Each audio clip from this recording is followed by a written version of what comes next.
All right, man. Welcome to Crrow7 Radio. This is the intro for episode 78. Jason Lingren is with me, and we are going to tackle a single man who had a huge impact on programming the United States of America and other countries on the tail of it. His name was Edward Bernays.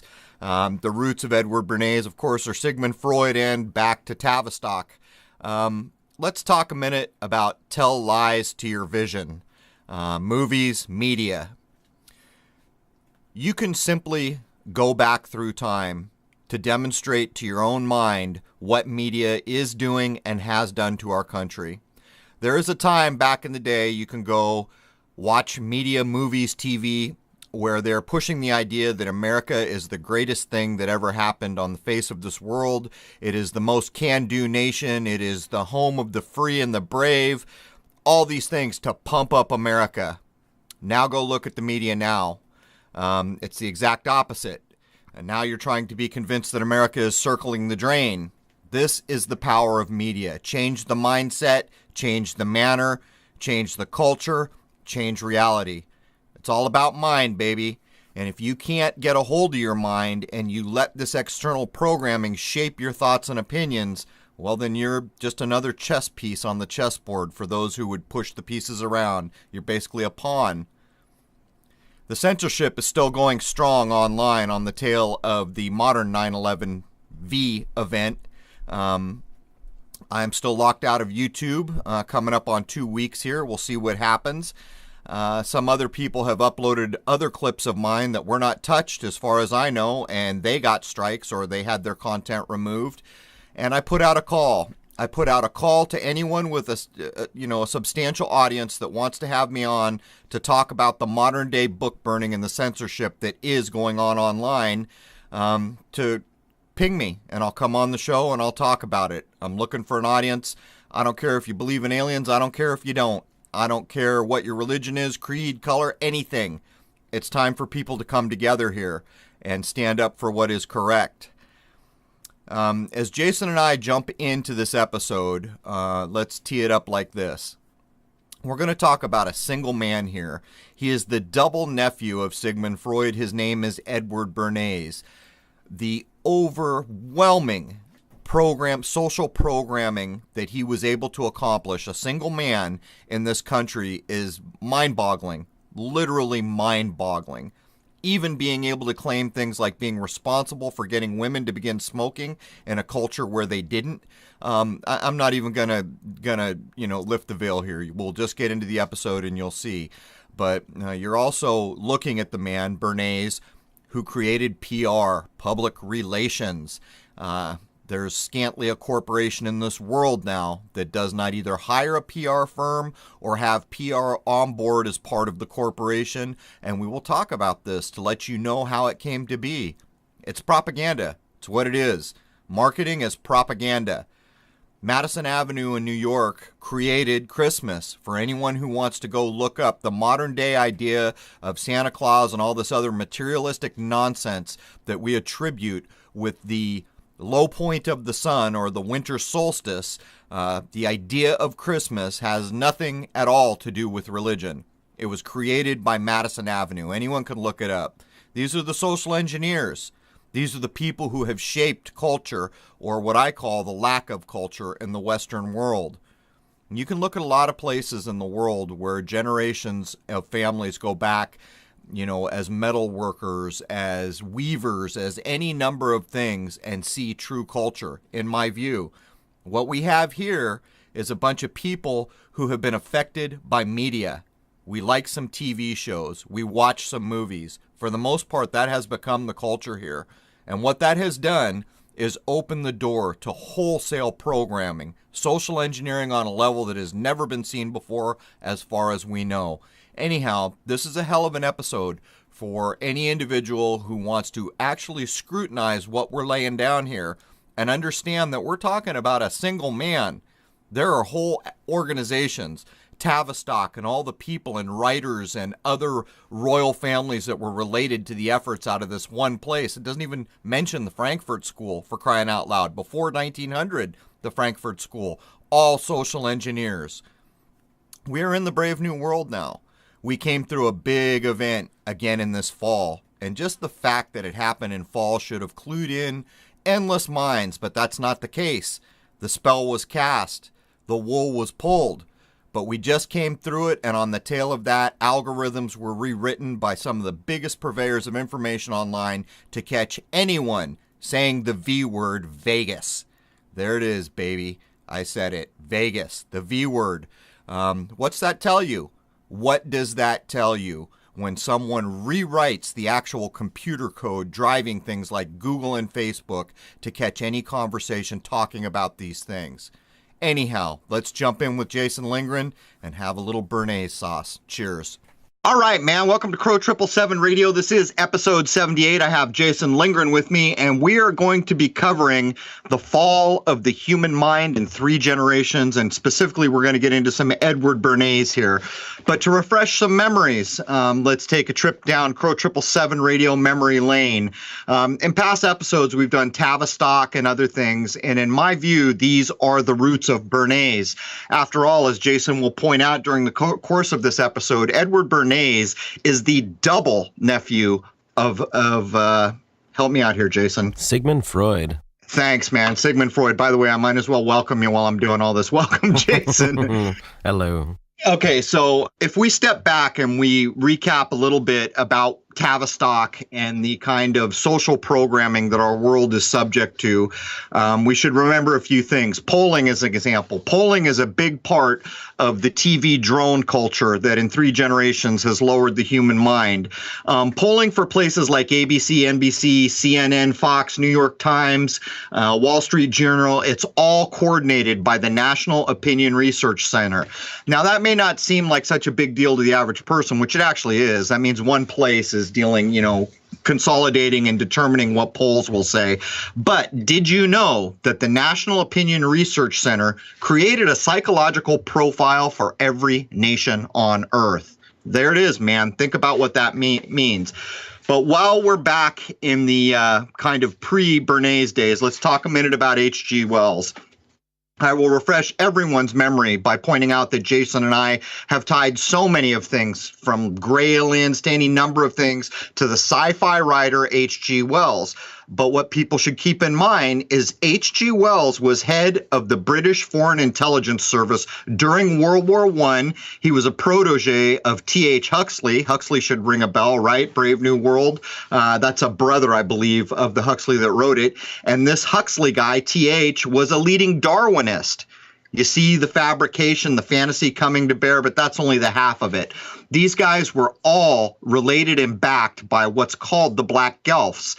People would better know the Black Guelphs as the House of Windsor. The families behind H.G. Wells and the Tavistock and all these are some of the most powerful empire builders known to our time.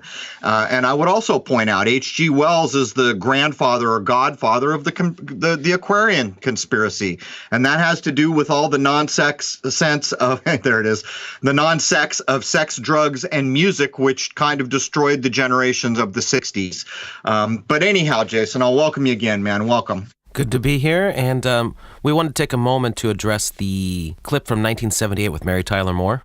Oh, yeah. I kicked that over to you for the first time yesterday. You want to roll into it, or you want me to? No, go ahead and explain it, because you introduced me to it. I'd never seen that before, and it was quite enlightening, wasn't it? So this little clip we're going to talk about, to me, reflects modern eyes. I think it's 78, Jason, 79, something like that, the clip we're about to address? 78. So there's a variety show with Mary Tyler Moore heading the troupe back in 1978. They're in New York City, and there's a group of people standing behind Mary Tyler Moore. One of the names people will recognize is David Letterman. I believe this is before the Letterman show, pretty sure, because David Letterman served 33 years on the David Letterman show. Also, the first Batman, Michael Keaton, is back there. They're all wearing football jerseys, and of course, 9 and 11 are stacked together. Mary Tyler Moore is doing a dance number, and she is singing the old Paul McCartney song, With a Little Help. And she keeps waving her arms in front of the 9/11 saying, can't you hear the town exploding? With a little push, with a little luck, we can make this whole damn thing work out. Well, I kicked this over to Jason to make a point yesterday, because back in 78, none of us, unless we were, ESP specialists had a prayer of understanding what was being encapsulated in that clip. But you see, when you go back and look at that clip now with modern eyes, it's an eye-opener. I mean, where are you at, Jason? What did you think when you viewed that? Yeah, it was really obvious. You kept seeing the 9 and 11 dancing in and out, coordinated around each other, and of course they would always end when in between the dance steps, right next to each other, so the 9 and the 11 were always right there. Of course. And then there's 24 and 42 doing the mirror thing. I think you and I figured out it was either 23 or 24 years prior. I forgot which. I have to sit down and use my toes and fingers to do the math on that. But, you know, what's really striking, of course, is that the first Batman is there in my mind, you know, the kind of Black Knight of Gotham City. But anything else you want to add? Is there a way we can point people to that easily? Let me look in our tool here. I think there's actually a title for the clip of this clip. On YouTube, it's Mary Tyler Moore Performance is the title, but you can look it up and look at the clip, and you'll know you're there when everyone's wearing red. There's football jerseys, 9/11, David Letterman, and of course, the first Batman, Michael Keaton. Anyhow, anything else we want to cover before we jump in? Should we talk a little bit about the censorship that is still continuing? Yeah, I don't know if everyone has heard the shows you've been going on and all that, the censorship that's been going on, so why don't you give them a quick rundown on that? Well, I went on one person's show and did a live stream, and then the very next clip up, before it was even uploaded, he was tagged and struck. Last clip up having been from me, where we talked about the modern day book burning, the V word, which I guess everyone knows what that means, the modern day 9/11 event we just went through again. And on top of that, I dropped the gauntlet and said, anyone with an audience and an interest who wants to have me on, I'd love to come talk about the censorship. Richie from Boston was one of the first people who got to me, and I don't care who you are, where you are, if you've got an audience you're interested in talking about this, I'm going. So thank you to Richie, and thank you to a couple other people. WWF has got a hold of me. ODD TV has got a hold of me. So I will be doing these things. But during the Richie from Boston thing, that was flagged, and it had never been uploaded anymore. So I guess it was just about my voice. From what I understand, the clip was stripped down to completely black screen and audio, and finally uploaded again to run. But the modern day book burning, the censorship that is corporation now, the controllers of information systems, is rampant. It's just out of control. And Jason and I are going to be on this for a long time. I mean, as it stands, I'm on week 2 of being locked out of YouTube. And to top it off, the last clip we put up, which covered the V word and the modern day 9/11 crossover, that was never flagged, yet someone else downloaded it and uploaded it and then linked it to my Twitter. And of course it was flagged, and it was cited as there is no bullying and this other nonsense. Not sure who's being bullied when you challenge mainstream media. I'm really not. As a matter of fact, I guess I am sure. You're not bullying anyone. You're challenging an information source called mainstream. And if we don't have a right to do that, let me tell you something. Woe is us, to use bad vernacular. Anyhow, Jason, anything you'd like to jump in on here? Well, I think at this point I've come to the conclusion that the V situation is a test to see just where people are at, sociologically speaking. What can they do and how people react? It seems almost like that's been used as a massive test bed to gauge, because obviously they know that a lot of people are waking up to things because of the internet. And I think that's what that might have been used for. Let's see where everyone's at and then use it as an excuse to crack down on those we don't want to have a voice.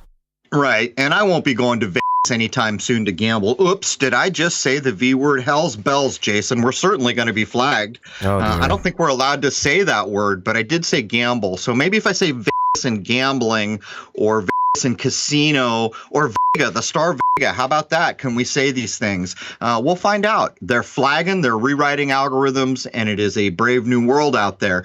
Anyhow, Jason, we got a lot of Bernays to get through here. Do you want to cover anything else, or should we jump into propaganda proper? Let's get Bernays.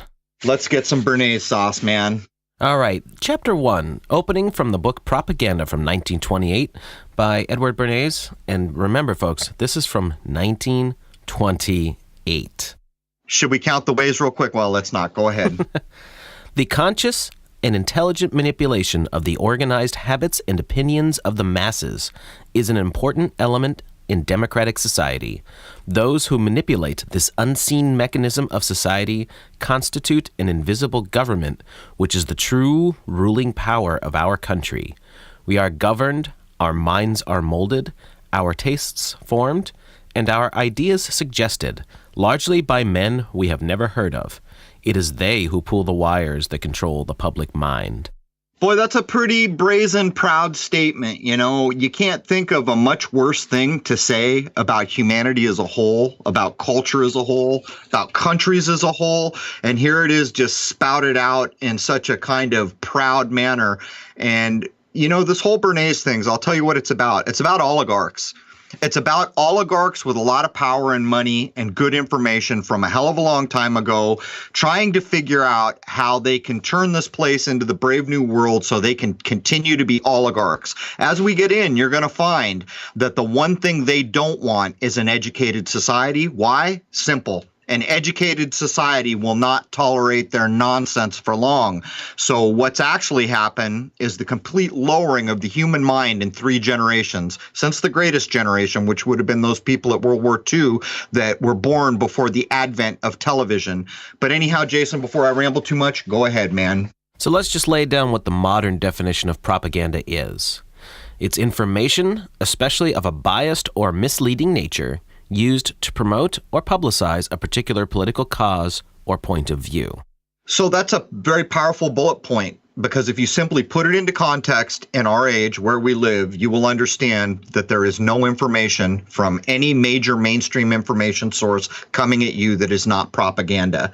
So go ahead, man, read it one more time so people understand what propaganda is. There is no news. There is no mainstream information. There is no newspaper. There is no election. There is no nothing that does not fit into this neat little word Jason will again define for us.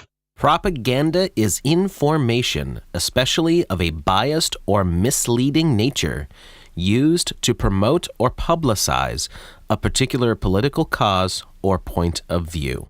There it is, man. We should all always keep this in mind. And the next time you see a poll on TV, you should shut it off, because what that poll is doing is programming the drooling masses who have not yet figured out what their television is there for. Anyhow, back to you, man.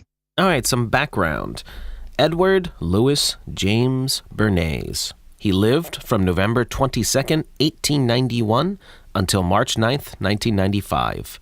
He was an Austrian-American pioneer in the field of public relations and propaganda. In his obituary, he was referred to as the father of public relations. He employed scientific methodology to achieve what he called the engineering of consent. This was the persuading of people through indirect means to believe or accept something they didn't yet know was good for them, or whatever it was his current employer desired. Edward Bernays was also the nephew of the famed psychologist Sigmund Freud on both his mother and father's side, and Bernays was always taking advantage of this fact whenever he could. He was born in Austria, but a year later, in 1892, the family moved to the United States, settling in New York City. There he attended DeWitt High School. He went on to Cornell University, graduating in 1912 with a degree in agriculture. Not wanting to dirty his hands with farming, however, he decided to go into journalism. He wrote for the National Nurseryman Medical Journal at first, then he worked at the New York Produce Exchange, where his father was a grain exporter. Then going to Paris, which he absolutely loved, he found a boring and tedious job for Louis Dreyfus and Company reading grain cables.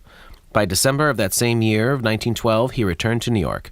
Bumping into an old school friend, Bernays was offered to help run 2 journals with him, the Medical Review of Reviews and the Dietetic and Hygiene Gazette. They tried a new approach to promote the journals and their advertisers, distributing free copies to most of the 137,000 licensed physicians in the United States. Which, of course, in Codes 11, this is, we always make a point to say history is a lie agreed upon. The main story of Bernays here, a man who lived till I think it was 1995, we can confirm these things. We know that he was involved in PR. This will go into Madison Avenue. This will be the roots of all modern advertising and marketing. But what's more is this little story about his agriculture, which seems a bit fitting, because basically what he's doing or what he will do in his career, is figure out how to take the United States of America and turn us all into vegetables, basically.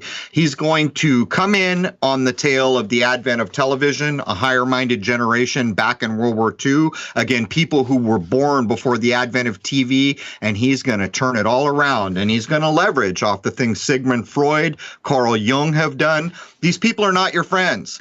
You know, in our medical establishment, these guys are heroes. Basically, what they wanted to do was figure out a way to control masses of people, and they applied science to it, and they became very damn good at it. Bernays is going to leverage on all these things. Anyhow, Jason.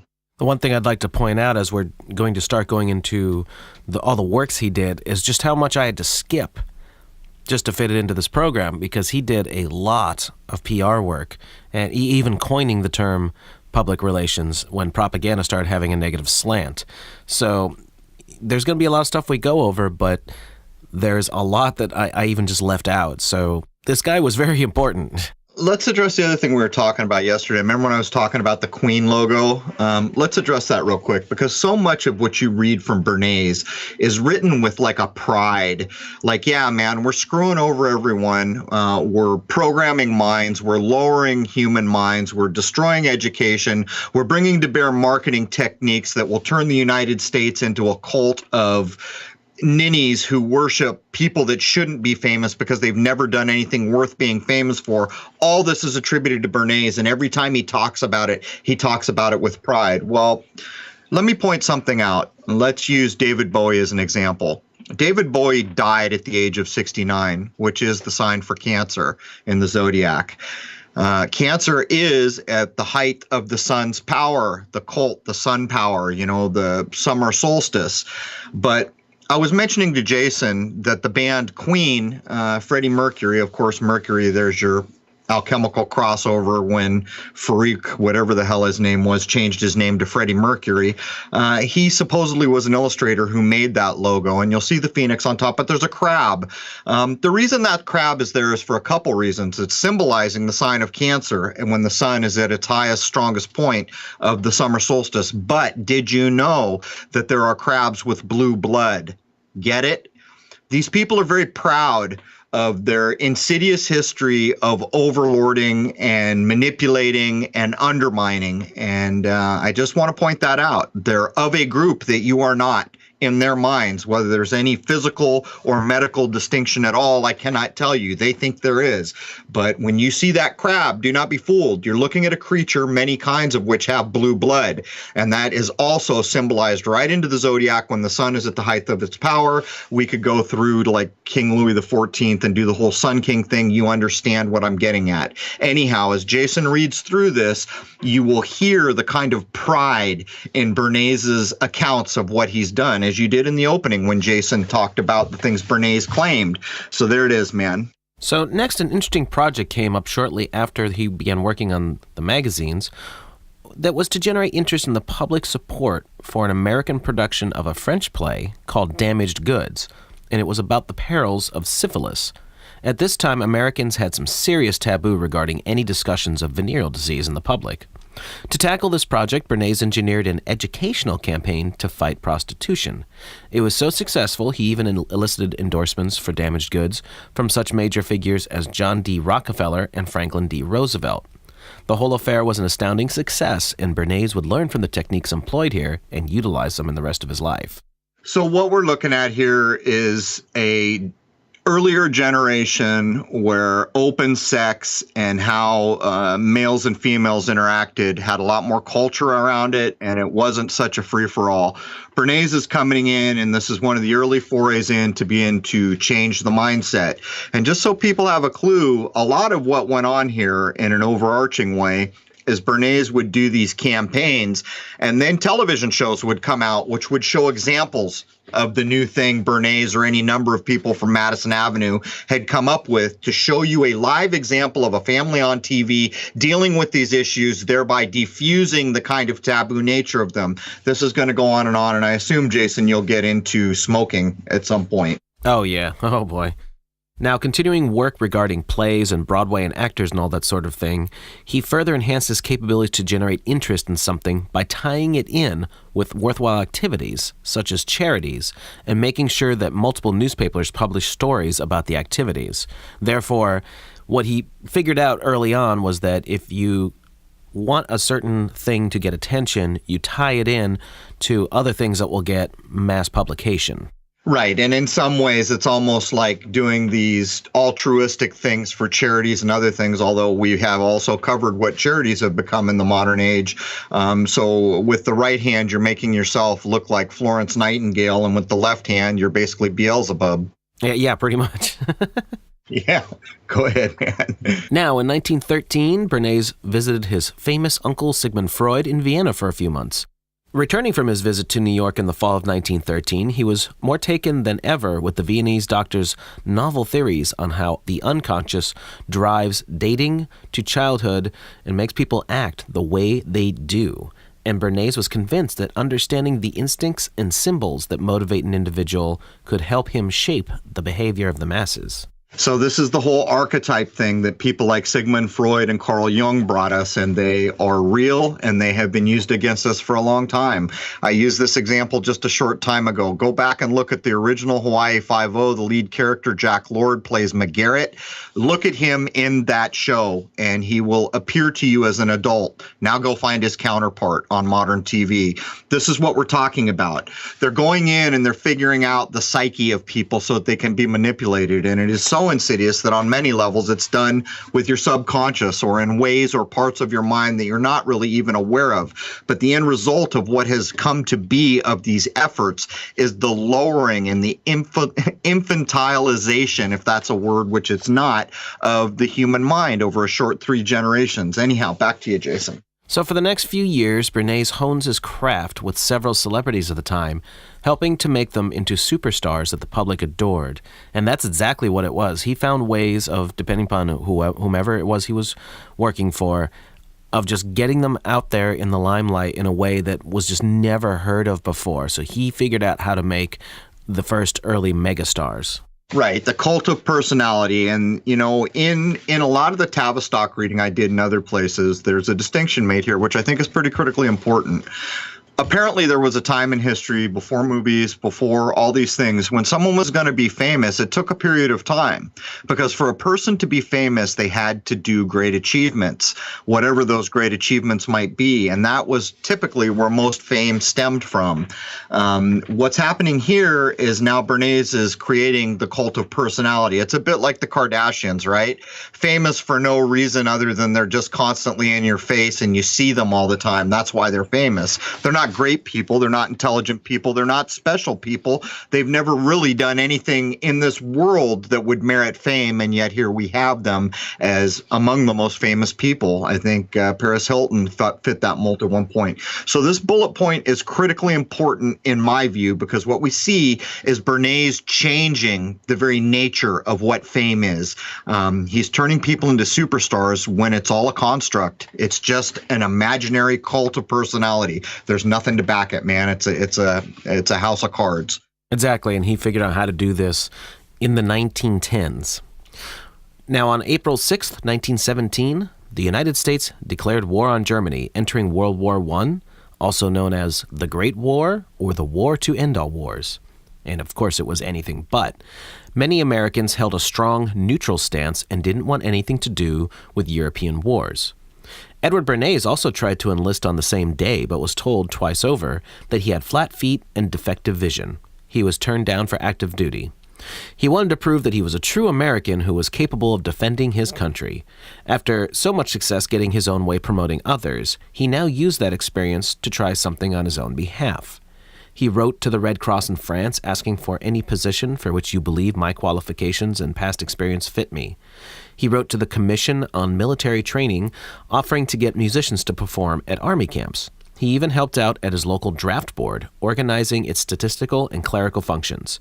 While none of these efforts produced results, he finally had some success when he got himself an interview with Ernest Poole, who was head of the Foreign Press Bureau of the U.S. Committee on Public Information, which was known as the CPI. So here we go, man. Flat feet, my butt. What he had was backing from the most powerful families in the world, and you can see what's going on here. Jason and I have covered the Red Cross. We all know what the Red Cross is. That's who he's going after. And then he goes to the Commission on Military Training, trying to get Hollywood or, entertainment into the military for the troops. You can see what is going on here at a very early level. But I would point out, back in the Tavistock episodes, we were demonstrating that in Great Britain during World War I, there were actual real polls done before the way modern polling is done, where they asked any number of the working class Brits who were going to actually go into World War I, if there's any truth to the number of people that went there, which I think we could probably argue, but they had no idea what the fight was even about, other than someone was threatening their king and this kind of thing. This has a direct reference to the mind warp that Bernays is going to bring to this world, and specifically to America, the United States. And I think, Jason, at one point, are you going to cover the whole do it in your face on the David Letterman show thing? Yeah, towards the end. Yep. Okay, so we'll cover that. But, Bernays is such a proud pig of the damage that he's causing that he actually goes on Letterman, which we'll cover at the end, and he does it right in your face and makes Dave Letterman the fool. Anyhow, back over to you. On April 13th, 1917, through Executive Order 2594, President Woodrow Wilson established the Committee on Public Information.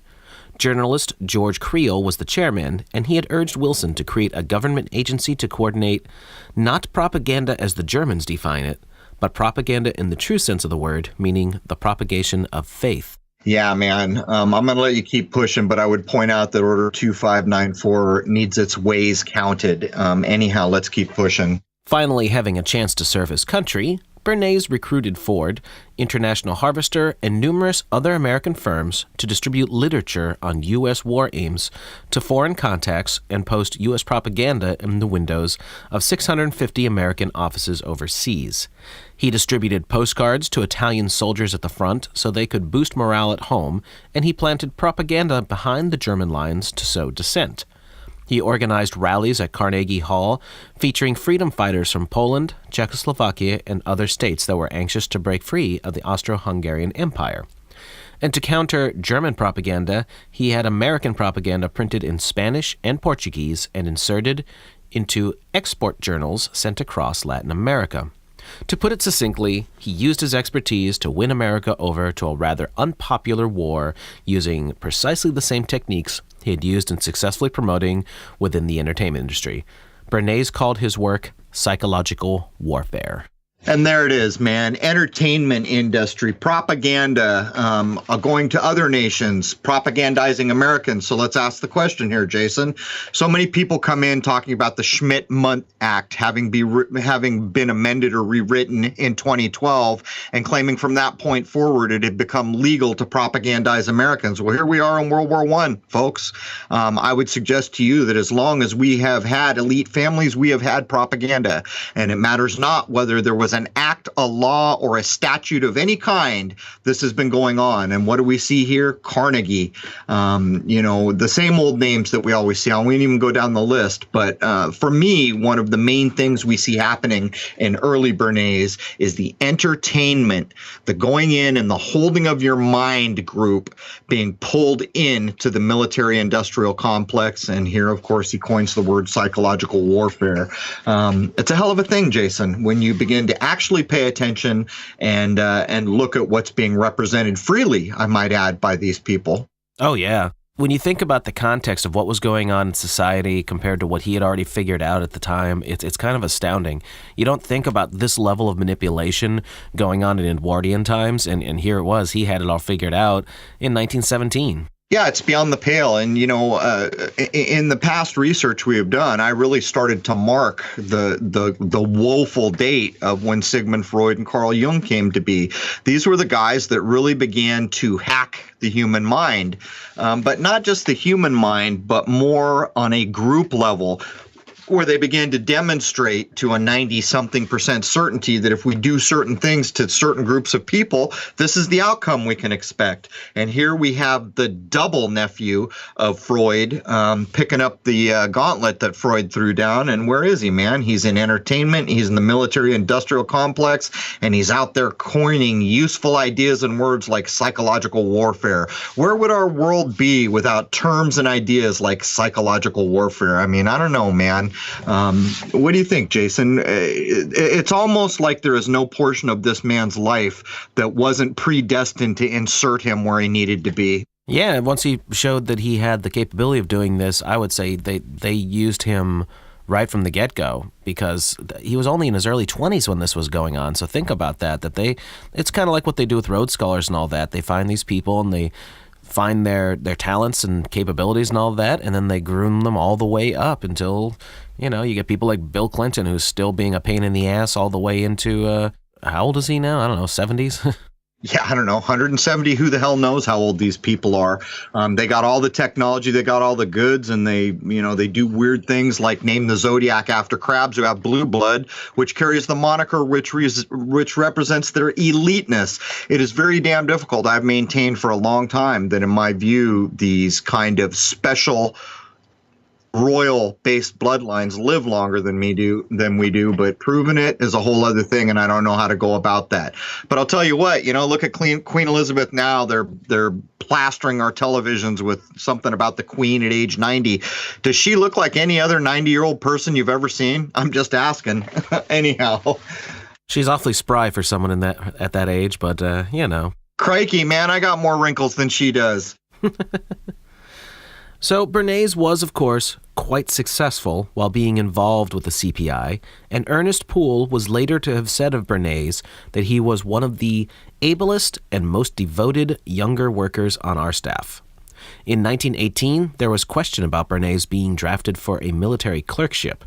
CPI Chairman George Creel drafted a letter saying, "As you know, our policy is not to interfere with military service in any degree, but it is most certainly the case that Mr. Bernays' present position is far more important to the government than any clerkship that he might fill." And there he is. He's dropping the key word. We don't interfere with the military service in any degree, not the 3rd degree or the 33rd degree or any degree at all. But, come on. This is all nonsense. Not only that's happening in 1918. Let's not waste too much time counting ways here. My point is, it's pretty clear what's going on. This is all interconnected at this point. And, we're basically in World War I here, 1918. And we can already begin to show the complicity of entertainment into military and this kind of secret royal elite, whatever the hell you want to call them, basically drafting letters to the military saying, we don't want to mess with you in any degree, but we're keeping our boy because he's useful where he's at. And that's what happened. There it is, man. It's a tangled web. Next, post-World War I, when it came to his role at the Paris Peace Conference, where he was part of a 16-person CPI press team, things didn't actually go as planned. Before the team set sail, Bernays put out a press release announcing the mission. The New York World ran a story saying the announced object of the expedition is to interpret the work of the peace conference by keeping up a worldwide propaganda to disseminate American accomplishments and ideals. The scandal arose from Bernays' use of the word propaganda in the press release. Apparently that just didn't go over very well. So, here's something that people can kind of reflect on and know it to be true. So right now, the propaganda is pumping up America. America's going to be great. America's going to be strong. How many of us remember that supposedly Napoleon Bonaparte, having done the Louisiana Purchase, made some comment where now there's going to be a country that can stand up to the maritime power of Britain, and it's going to humble them. You see, there's this whole push. America's great. America's great. America's going to be great. And we get, into the 70s and other places, and we are. But you're going to watch this very same propaganda machine turn America on its head. And basically, maybe it starts around Vietnam, where for the first time, America fails at a perceived war, even though it wasn't a war. They basically lose. And from that point on, we go into the hippie era. A whole generation gets drugged out, and the whole greatness and sense of what America had become starts to erode to the point where everything we make here is then dismantled and shipped off somewhere else. And this is all of it on the back of what people like Bernays are doing. Propaganda, television, entertainment, marketing, all of it hand in hand. And here we are, man. It's a long time ago, the Paris Peace Conference. So, I mean, these guys are playing the damn long game. It's a bit astounding, Jason, to look at what we know is true and then compare it to what we're being told here. Absolutely. Now, the work that we've done reviewing through like what all the things Dave McGowan unearthed and everything regarding Laurel Canyon, that stuff probably wouldn't have gone over quite as well if the techniques that Bernays put into place decades earlier hadn't been as successful as they had been. Well, I mean, you pointed it out in your bullet point about syphilis, known as the French disease at the time. In this country, the idea probably being, oh, those promiscuous French, even the kiss that involves the tongue being named after the French in this part of the world. I'm not sure what the French call it. My point is this. There was a whole other morality going on in the Greatest Generation or the generation of World War II. And even in your syphilis bullet point, what you see is the slow erosion getting ready to get us to the 60s, where it's free love. And if you can't be with the one you love, honey, love the one you're with. And by the way, here's a birth control pill. All of it relatable to Tavistock, all of it within the Bernays sphere of influence, from my point of view. And you have a bunch of rock stars and actors and all that sort of thing, setting the example that they want to push. Well, as we've said so many times, these are not people that just had talent and got recognized. You got people like Freddie Mercury. Wake up. Putting crabs in his logo. These people like Bowie dying, at 69 in the sign of, come on, Prince, tribute to the Queen. This is all interrelated. I don't even know what to call it. Tactical maneuvers maybe is a better thing to put it. These people were put in place to do the objectives that Bernays is doing here. It's just that unfortunately, all of us are going to idolize the people who are burning us down. That's basically what it comes down to in my view. But that's an interesting way of putting it. They're going to tell you how they're going to destroy you, but you're going to love it the entire way. Yeah, it's crazy. Even just like a band like The Who, at Woodstock, any band that was at Woodstock, you better understand that they may as well have had the last name Bernays or H.G. Wells, or openly wore a sign saying, I'm a member of the Guelph family, House of Windsor, or any number of other royal incentivized families who are out to do what they're going to do. And again, to echo, it's basically oligarchs figuring out that now that we're not in feudal times, how are we going to control all these worthless people and be able to continue to be oligarchs? That's basically what this is about. Lock, stock, and barrel. And these entertainers, go back and listen to Who songs. Listen to the album Tommy. My name is Tommy. I became aware this year. I even quoted it on one of my thumbnails. Put in your earplugs, put on your eye shades. You know where to put the cork. They're pre-echoing and encoding so much of what's going on. And I would ask you, is Pete Townsend such a brilliant man that at age 20, whatever the hell he was inserting this into his music, or is something else going on here? And for my money, something else is going on here. And it's evidenced in simple ways. Like the first time we ever heard the words Purple Rain was 40 some years before Prince's death, in America song called Ventura Highway, where that verse is basically pre-echoing 40 some years earlier, the coming death of Prince, who's actually had an alias named Joey. He's being referenced as the falling star.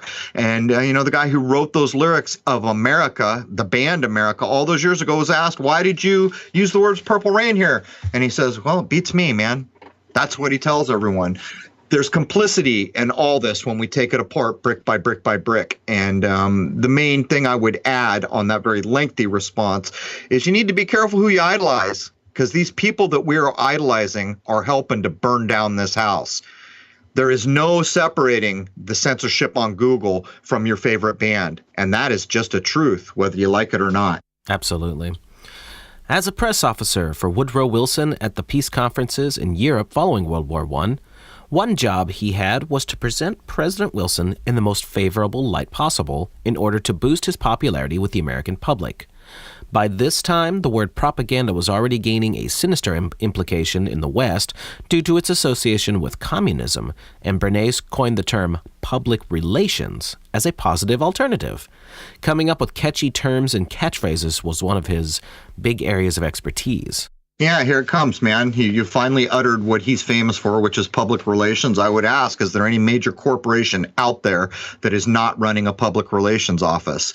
And also, you drop another thing here, the idea of communism. These things were all constructs, all of it. And all of us headless sheep bought into it. Communism had some basic principle, as we were told by Marxism or any of number of things we could look at, that everyone needed to be treated equally. Someone couldn't have it all and someone else couldn't have anything. And then that idea was taken to extremes and demonized in the West. The converse side of that was all our spending and capitalism on this side was echoed the opposite way over in that part of the world, where those damn capitalists are materialistic and out of control. And meanwhile, the communists were godless. And meanwhile, the it goes on and on and on. These are constructs. These are all constructs that are brought to us by people like Bernays through methods like public relations. And what happens is you buy into these things, and then we all get subjugated, basically divided up in neat little groups. Those guys are communists, those guys are capitalists. Over on the capitalist side, we have religion breakdowns where these guys are Catholic, these guys are Christian, these dudes are Hindu, these dudes are Muslim, and you get segmented again. And then they introduce the what's the word, Jason, when you have things you don't like, things that are programmed into you that you don't like about society or people or other things. I'm drawing a blank here. Let's just call it a stereotype for now, because that's going to come into this. The word stereotype is actually coined by Bernays, but these ideas are inserted into your mind and then they're played off. All these stereotypes, like even a good stereotype is Republican and Democrat. These were inserted into your mind. These are made up things. They have no basis in reality. And yet many people in this country consider themselves to be one or the other. Then that stereotype is then played on by public relations type Bernays programming. And that, in fact, is a big part of how society is just herded along like a pack of sheep. But anyhow, Jason, kind of lost the thread there. Well, they find a box to put you in, and then they feed that box over and over and over so that they get people to believe. Prejudice. Yeah, there you go. But they get people to believe in whatever construct that they think will fit you, and then you're doing the work for them by not being willing and open to go outside that box. So, they win. That's right. And prejudice was the word I'm looking for. I read the studies that show how prejudice is inserted into mass groups of people. Then these prejudice that have been made up and inserted into the minds of mass groups of people are used for public conformity. And that's where polls come in. You see, when a poll is done, it's made up out of thin air by one place, which is pushing an agenda. That's what every poll you will ever see through mainstream is done. I named the place in the beginning, and I pointed out that they have a psychological profile on every nation on Earth. Not even kidding there. But the way it works is some drooling person gets in front of their TV to drool, and they see a poll.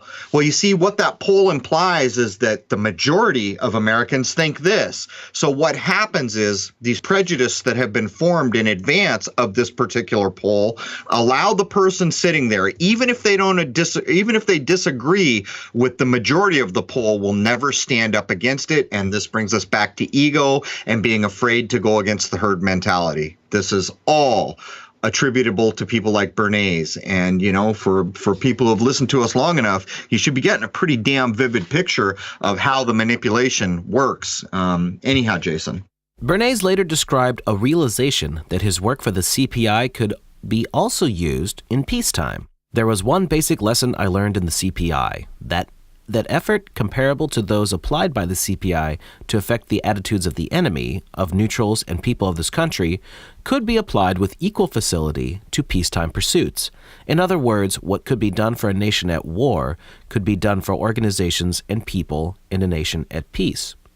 With this notion in mind, he opened his own public relations office in 1919 with journalist Doris Fleischman, whom he would later marry in 1922. This business was the world's first council on public relations, and he promised to actively shape public opinion in the interest of his clients. And boy, did he. Oh my God, man. Here we are, man. Let's count the ways. 1919. I'm not even going to say it. Everybody knows what I'm thinking. The long game here is incredible, encoded, but think about what's being said. It can be applied equally well, this programming, this new idea of PR, which will creep into every modern day corporation. It can be applied to organizations and people in a nation at peace. So let's break down what's being said here. So we can propagandize and manipulate all these people when we're at wartime. But when peace comes, we can take all these wartime efforts and apply them to the people. In other words, we can wage war on the common man just trying to live a life, and we've got the tools to pull it off. But anyhow, there is no walking away from the dates that are always cited here. 1919 is when this kicks off. We're looking at the long game here, folks. There it is. One of the first clients that they had was the U.S. War Department, who wanted to persuade businesses to hire returning war veterans. Another early event occurred when they staged a lobbying campaign for Lithuanian independence and, together with fellow PR man Karl Boyer, helped persuade the U.S. Congress to recognize the Lithuanian state.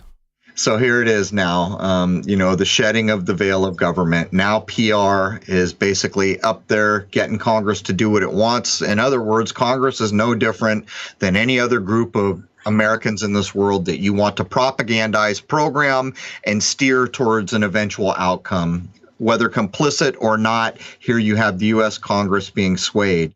In 1920, Bernays successfully hosted the first NAACP convention in Atlanta, Georgia. His campaign was considered successful because there was no violence perpetrated at the convention. His campaign focused on the important contributions of African Americans to whites living in the South. He would later receive an award from the NAACP for this contribution. This is a sad thing, man. Here we have the NAACP being directly infiltrated, is a good word for it, by Bernays. This is going to shape so many Americans' prejudice, whether they're black or white or anything else, on the perceived race problem in this country. And here we're starting to see in 1920 why there's ever a race problem, because people like Bernays inserted the idea in the minds of people. That's why we had a race problem. I would venture to say that if we didn't have jackasses like Bernays and these other elite kind of pigs manipulating and pushing and steering and shaping and underhandedly programming everything, I would guess that all of us as groups of people would be a hell of a lot better off and probably view one another as just fellow human beings. That's my guess. But here it is, man, 1920, and there's Bernays getting his filthy little hands into the NAACP, and this is going to directly affect how people view race in this country till now, till the modern age, basically. Next, we're getting into the early 1920s, and Bernays arranged for the U.S. publication of an English-language translation of Uncle Sigmund Freud's General Introduction to Psychoanalysis.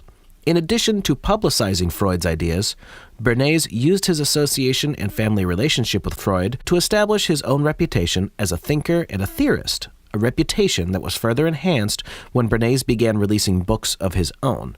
The first one that he releases is Crystallizing Public Opinion in 1923. God, Jason, it's a scary world we live in. We're all the way back here in 23. One of the things that strikes me about this bullet point that you just covered is, so here's Bernays getting his Uncle Freud's work translated, which means he's been interacting with this man, which means that his first language is not English. That's probably what it means here. And when you begin to dissect that, you begin to understand, so many people ask questions like, well, why would they want to damage America? Why don't they love this place? Well, here it is, case in point, because the world is their oyster.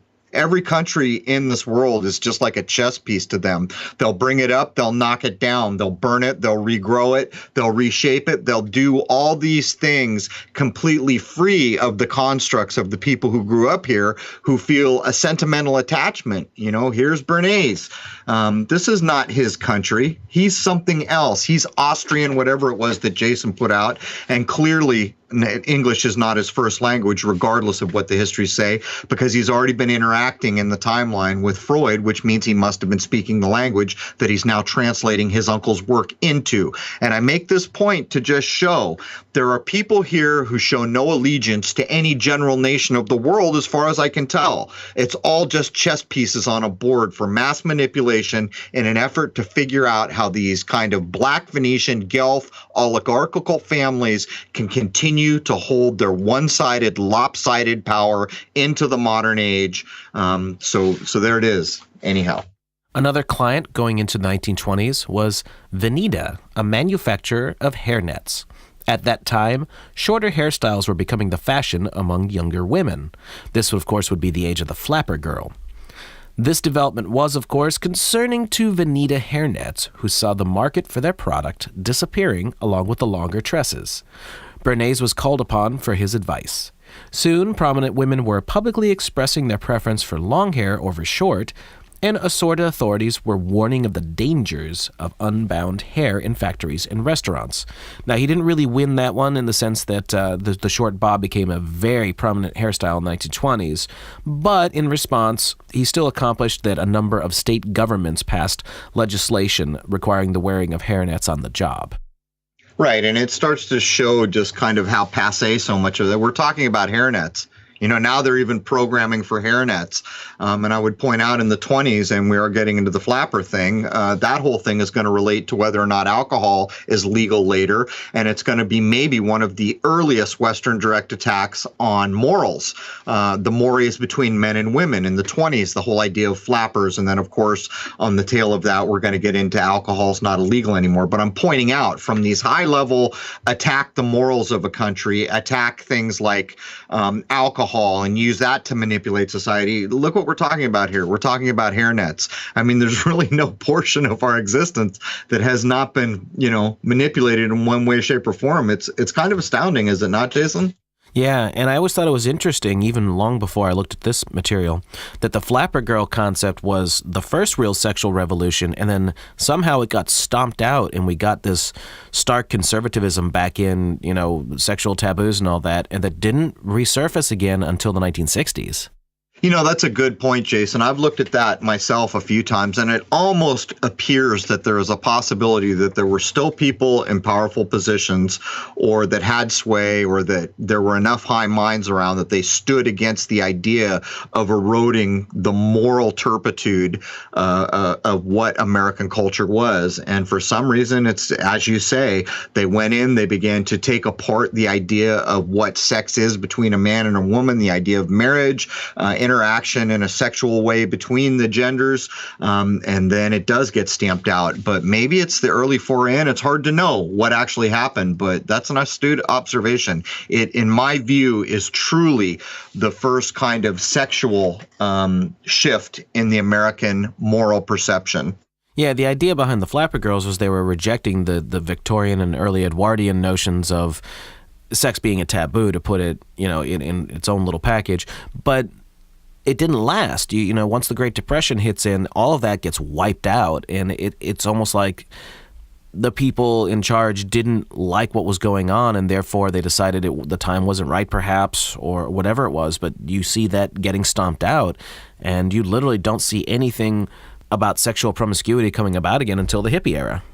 Right. And what's crazy about that is in the research we've done in the past, we can show openly that the Tavistock Institute is directly involved with the creation of the birth control pill and the dissemination of the birth control into a culture they created, which is basically telling you if you can't be with the one you love, love the one you're, the free love generation. And then on top of it, they're inserting issues to create trouble and destabilize things like Jimi Hendrix. Hey, Joe, where are you going with that gun in your hand? Well, I'm going down to shoot my old lady because I caught her sleeping with another man. Well, wait a minute. She's probably sleeping with another man because she just listened to the Byrds, love the one you're with. You can see the overarching grand manipulation. And for my money, Jason, we should probably be looking up what the name Veneta means if we can get an etymology on it, because almost certainly this story is inserted to demonstrate that even the stupid hairnet owners had a stake in this game, Yeah, absolutely. And who knows who was paying whom behind the scenes. Yeah, and if you think about it, if hairnets were that big a business, it's pretty clear that the manipulation of this flapper idea was going to come in. It didn't last that long, and then hairnets are back on top. If I had to guess, I would say whoever the owners of Veneta hairnets were part and parcel of the game at hand. No, because the 1930s almost was like the Edwardian era again, with the look of everything. And, of course, people couldn't afford to live the lifestyle that they did in the 1920s because of the Depression. So it literally was a complete reversal. It's a good point, and it's almost like you could picture two old crotchety black Guelph family members sipping their sherry saying, okay, I'll bet you 50 cents or 2 bits that we can make society in America promiscuous for 8 years and then flip it all the way back to the dresses to the ground the following. Or you could also view it maybe in a way where it's simply test runs demonstrating all this new programmability that is being brought to bear now, picking up somewhere around World War I, maybe earlier, hard to know. The Frankfurt School precedes 1900, but maybe it's nothing more than just demonstrating we can push these pieces on the chessboard anywhere you want. And that's a scary thing, because what it basically informs the person listening to this show now is the culture you have was basically programmed into you. That's what it means. This place we love called America, or the United States, however you choose to view it. Why is it that each decade has its own kind of distinction? Well, this is why. Why doesn't each succeeding decade, or whatever a natural division of time would be, have its own unique thing we never saw before? Well, this is why. This programming that we're addressing is why. We know for certain that 30 years after the 60s, all that fashion will come back. All that music will come back. This is the programming. They're looping it back in to limit variety. But anyhow, I'm kind of sidetracking here, Jason. And the interesting thing about the 1920s would be that it might have been a natural progression, because the Federal Reserve was put in 1913. So the 1920s was pretty much the end of the original prosperity of the United States before the insane amount of damage that the Federal Reserve will do from then until now had completely set in. Yeah, it's so all overarching that when we set out to do these shows, it's just a difficult thing, Jason. We pick out Bernays to show a critical part of how we got to be where we are now, where we're basically standing up against the right to speak and think freely against places like YouTube. These are the guys who brought us this, but the picture is so much more in-depth, larger. The game times go back hundreds of years, probably, but it's always the same players, isn't it, Jason? In my mind, if I was going to symbolize the players moving forward, it would be the crab, and all these people always come in and ask, about the weaving spider coming out here. Well, if you think about it, the spider has a direct relationship to the crab. You could liken crabs to scorpions. Scorpions are arachnids, and while there is an 8-legged spider and a 10-limbed, crab, the idea is there. So probably what we're looking at is these groups who are basically just oligarchical, richer than anything that we've ever known on this earth, manipulating and lowering a world's consciousness simply for the main reason that they continue to be oligarchs and own and control everything. I don't see any other reason, do you? No, and it's obvious that the turn of the 20th century is when they completely put their foot down on everything to have control that, we're only just starting to resist against today. Yeah, and you see these stupid mainstream conspiracy people like Alex, whatever the hell you want to call him, Jones, putting out these graphics like, you think you're getting mainstream news, and he lists all these information outlets and then claims they're owned by 6 corporations. Well, you and I went a step further and actually showed how it's basically down to the big 2 corporations, but the truth is the board members on those 2 are in all the same Club of Rome, the CFR, all the overarching board members are in the same group. So basically what it comes down to is nearly everything in this world that is a service, a corporation that matters, a Walmart, a record company, a television station, are all being controlled by a single group of people who all are members of the same oligarchical groups. And that's all there is to it. I mean, that's the truth in what we're covering here. It sure is. Now, since we're at the top of the hour, just to give everyone a bit of a hint of what we're going to be getting into in hour 2, we're going to see the things that Bernays got really known for, some major promotions and things that really put his name on the concept of advertisement, public relations, and propaganda. You know, it's episodes like this that I really kind of hope people will listen to what we're covering and then blow it out into the modern day. We just came through a hell of an event. We refer to it as the V word. Why?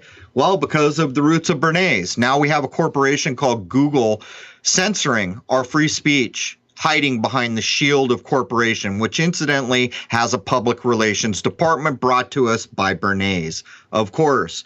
So here we are, people.